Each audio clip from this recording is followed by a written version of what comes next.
Un angle sert à décrire l'ouverture entre deux demi-droites, par exemple l'ouverture d'une porte ou le coin d'une feuille. En sixième, on apprend surtout à le reconnaître, le nommer et le mesurer avec un rapporteur. Beaucoup d'erreurs viennent d'une mauvaise lecture du zéro ou d'un nom d'angle écrit dans le désordre. Dans cette leçon, tu vas prendre 3 compétences très utiles en géométrie. D'abord, tu sauras repérer le sommet et les côtés d'un angle. Ensuite, tu apprendras à nommer correctement un angle avec 3 lettres. Enfin, tu t'entraîneras à mesurer un angle en degrés sans te tromper d'échelle. Un angle est formé par deux demi-droites qui ont la même origine. Cette origine s'appelle le sommet de l'angle. Les deux demi-droites sont les côtés de l'angle. Par exemple, si deux demi-droites partent du point O, on peut parler d'un angle de sommet O, même si l'ouverture est petite ou grande. Pour nommer un angle, on utilise souvent 3 lettres. La lettre du sommet doit toujours être placée au milieu. Par exemple, l'angle ABC a pour sommet B, car B est la lettre centrale. Si on écrit BAC, le sommet devient A, donc ce n'est généralement pas le même angle. Pour mesurer un angle, on procède toujours dans le même ordre. D'abord, place le centre du rapporteur exactement sur le sommet de l'angle. Ensuite, aligne le zéro du rapporteur avec l'un des côtés. Enfin, lis la graduation atteinte par l'autre côté, en choisissant la bonne échelle, intérieure ou extérieure. Premier exemple, on considère l'angle ABC. Comme la lettre du milieu est B, le sommet est B. Les côtés de l'angle sont donc les demi-droites BA et BC. Si le rapporteur indique une ouverture de 40 degrés entre ces deux côtés, on écrit simplement « l'angle ABC mesure 40 degrés ». Deuxième exemple, mesurer un angle DEF. Le sommet est E, donc le centre du rapporteur se place sur E. On aligne le 0 sur le côté ED, puis on regarde où passe le côté EF. Si ce côté arrive sur 115, l'angle DEF mesure 115 degrés, c'est un angle obtus. Troisième exemple, classer un angle de 90 degrés. Un angle qui mesure exactement 90 degrés s'appelle un angle droit. S'il mesure moins de 90 degrés, comme 35 degrés, il est aigu. S'il mesure plus de 90 degrés et moins de 180 degrés, comme 130 degrés, il est obtus. Le piège le plus fréquent est de lire la mauvaise graduation du rapporteur. Par exemple, un même trait peut indiquer 60 degrés sur une échelle et 120 degrés sur l'autre. Pour choisir, regarde le zéro que tu as utilisé.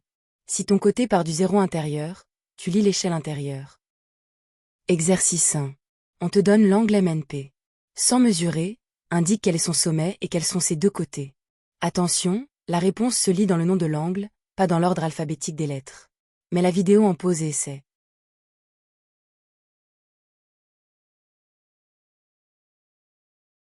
Correction de l'exercice 1. Dans l'angle MNP, la lettre centrale est N, donc le sommet N. Les deux côtés partent de ce sommet, ce sont les demi-droites NM et NP. On peut aussi dire que l'angle est formé par les côtés qui relient NAM et NAP. Exercice 2. Un angle mesure 68 degrés. Tu dois dire s'il est aigu, droit, obtus ou plat. Pour répondre, compare sa mesure à 90 degrés et à 180 degrés. Ne te contente pas de dire qu'il est petit, il faut utiliser le vocabulaire géométrique. Mets la vidéo en pause et essaie.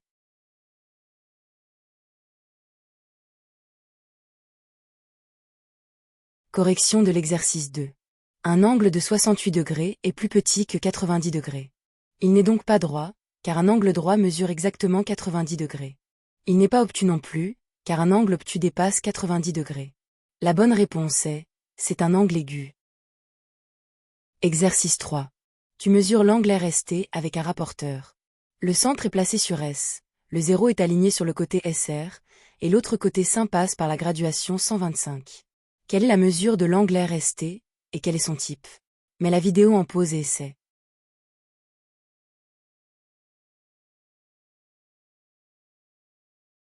Correction de l'exercice 3. Comme le centre du rapporteur est sur S et que le 0 est aligné sur SR, on lit la graduation atteinte par 100. Elle vaut 125 degrés, donc l'angle RST mesure 125 degrés. Comme 125 est plus grand que 90 et plus petit que 180, c'est un angle obtus.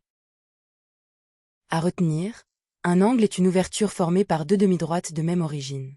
Pour nommer un angle avec 3 lettres, le sommet est toujours la lettre du milieu. Pour mesurer, le centre du rapporteur va sur le sommet et le 0 sur un côté. Enfin, aigu signifie moins de 90 degrés, obtus signifie entre 90 et 180 degrés. Tu sais maintenant reconnaître, nommer et mesurer des angles simples de sixième. Pour progresser, il faut surtout s'entraîner avec plusieurs figures, car le rapporteur demande de la précision. Télécharge la fiche d'exercice corrigée gratuite sur math-college.fr et refais les questions jusqu'à lire les mesures sans hésiter.